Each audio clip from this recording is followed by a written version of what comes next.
ফার্স্টেই বলে দিই ভিডিওটা কিন্তু অনেক আগে, তাও ভাবলাম তোমাদের সাথে শেয়ার করি। আজকে আমি চলে যাচ্ছি আমার মামা বাড়ি, লোকনাথ পুজো আছে বলে আমি, ভাই, কাকিমুনি, মা সবাই মিলে রেডি হয়ে চলে গেলাম। তারপরে পৌঁছে গেছিলাম, তারপরে আমি এখানে চেয়ার টেবিলগুলো পেতে দিচ্ছিলাম খাওয়া দাওয়ার হবে বলে।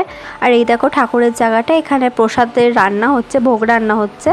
আর এখানে দিদুনের বান্ধবী সবাই চলে এসছে, গল্প করছিল সবাই মিলে। তারপর ফাইনালি 2-3 ঘন্টা লেট অলরেডি করে ঠাকুরমশাই চলে এলো, দিয়ে এখানে পুজো হয়ে যাচ্ছিল। আর এই জায়গাটায় সব খাওয়ানো হচ্ছিল। তারপরে এখানটায় প্রসাদ দেওয়া হচ্ছিল ঠাকুরকে। তারপর এখানে দীপ ভাই, দিদুন, মা এরা সবাই মিলে অঞ্জলি দিয়ে নিচ্ছিল। তারপরে আমাদের যেহেতু তাড়া ছিল তাই আমরা খেয়ে দিয়ে বাড়ির উদ্দেশ্যে বেরিয়ে পড়েছি। মামি ভাইকে চকলেট দিল, আমাকে চকলেট দিল। তারপরে আমরা বাড়ির উদ্দেশ্যে চলে এলাম। সবাই ভালো থেকো, টাটা। ভিডিওটা কেমন লাগলো অবশ্যই বলো।